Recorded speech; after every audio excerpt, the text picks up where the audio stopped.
Bom dia, meu irmão. A paz esteja com você. Leitura da carta de Romanos, capítulo 6. Pois bem, devemos continuar pecando para que Deus mostre cada vez mais sua graça?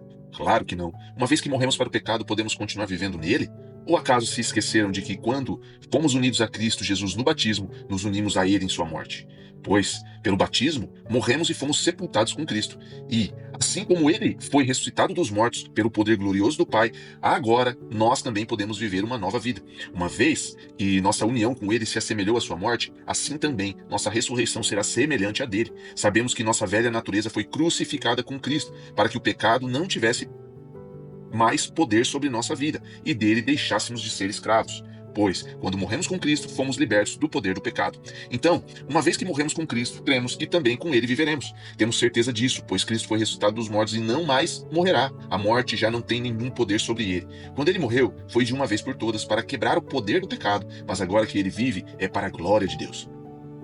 Da mesma forma, considerem-se mortos para o poder do pecado e vivos para Deus em Cristo Jesus. Não deixem que o pecado reine sobre seu corpo, pois está sujeito à morte, cedendo aos desejos pecaminosos. Não deixe que nenhuma parte do seu corpo se torne instrumento do mal para servir ao pecado, mas em vez disso, entregue-se inteiramente a Deus, pois vocês estavam mortos e agora têm vida. Portanto, ofereçam seu corpo como instrumento para fazer o que é certo, para a glória de Deus. O pecado não é mais seu senhor, pois vocês já não vivem sob a lei, mas sob a graça de Deus. Pois bem, uma vez que a graça nos libertou da lei, quer dizer que podemos continuar pecando? Claro que não. Vocês não sabem que se tornam escravos daquilo que escolhem obedecer? Pois ser escravo do pecado, que conduz à morte, ou podem escolher obedecer a Deus, que conduz à vida de justiça. Graças a Deus, porque antes vocês eram escravos do pecado, mas agora obedecem de todo o coração a este ensino que lhes transmitimos. Estão livres da escravidão do pecado e se tornaram escravos da justiça. Uso o exemplo da escravidão para ajudá-los a entender isso tudo, pois sua natureza humana é fraca. No passado, vocês se deixaram escravizar pela impureza e pela maldade, o que os fez afundar ainda mais no pecado. Agora, devem se entregar como escravos à vida de justiça, para que se tornem santos. Quando eram escravos do pecado, estavam livres da obrigação de fazer o que é certo. E qual foi o resultado? Hoje vocês se envergonham das coisas que costumavam fazer, coisas que acabam em morte. Agora, porém, estão livres do poder do pecado e se tornaram escravos de Deus. Fazem aquilo que conduz à santidade e resulta na vida eterna, pois o salário do pecado é a morte, mas a dádiva de Deus é a vida eterna em Cristo Jesus nosso Senhor. Meus irmãos, que coisa mais linda. Aqui Paulo está mostrando dois poderes que existem em nós. Dois poderes, da natureza humana versus a natureza divina. O que a natureza humana nos faz? Nos faz o quê? Escravos do pecado. O pecado habita e vem nos dominando, nos controlando, nos fazendo seus escravos. Só que Cristo nos libertou para que nós pudéssemos ser escravos o quê? De Deus. E aí é interessante que muitas vezes a gente fala de escravidão, a gente pensa em serviço obrigatório. Mas o que Paulo está falando aqui, ó, que ele usa o exemplo da escravidão porque a gente é duro de coração. Porque a nossa natureza é fraca e não consegue entender. Mas o que Deus está falando aqui, ele não quer jamais escravos. Ele quer filhos que se submetem, que se entreguem, que se rendam a Deus, ao Pai. Por quê? Porque ele nos deu vida. Éramos mortos. Então, meus irmãos, quando a gente entende essa grandeza, nós vemos aqui que Paulo vem nos confrontando, nos mostrando o quanto a gente realmente entregava toda a nossa vida aos desejos do nosso próprio corpo. Interessante que aqui no fim ele vem e nos mostra sobre a nossa natureza e fala sobre a santidade, porque se a gente agora se torna escravo da justiça, e a justiça ela só pode existir através de Cristo Jesus, então tudo isso aqui, ó, viver a natureza humana ou a natureza divina é um ato do Espírito Santo.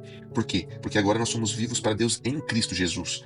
Não adianta você achar que um conjunto de normas, de aspectos morais ou disciplinares vai te fazer justo. Não. É só pela graça.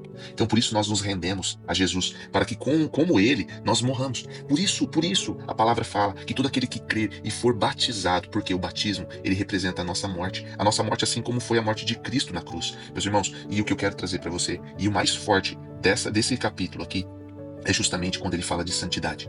Por quê? Porque quando ele fala de santidade, a gente acredita que isso aqui é um ato nosso, um ato de esforço, de perseverança.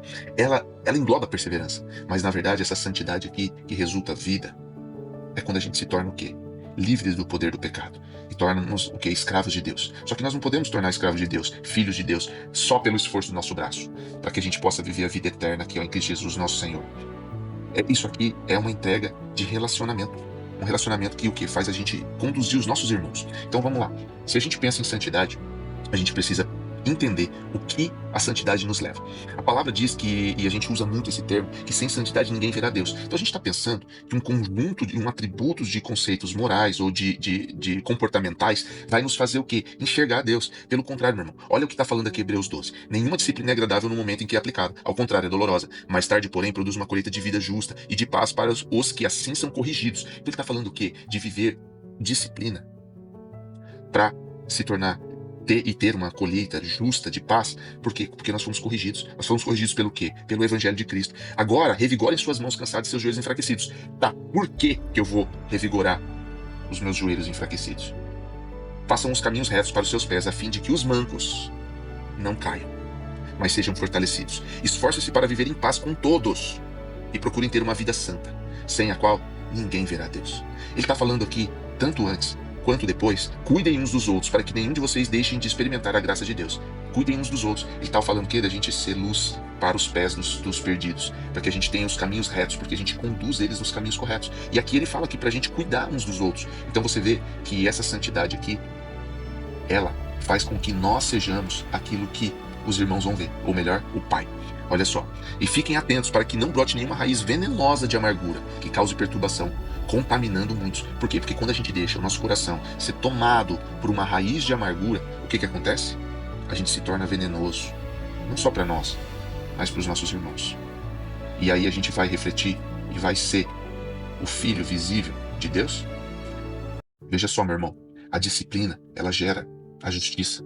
E quando nós somos justos, nós nos tornamos o quê? Um exemplo de santidade. Porque aí a gente propaga e vive a santidade e a gente representa Deus. Por quê? Porque a gente volta a levar os irmãos à disciplina. Quem vê o pai vê o filho. João 14:9.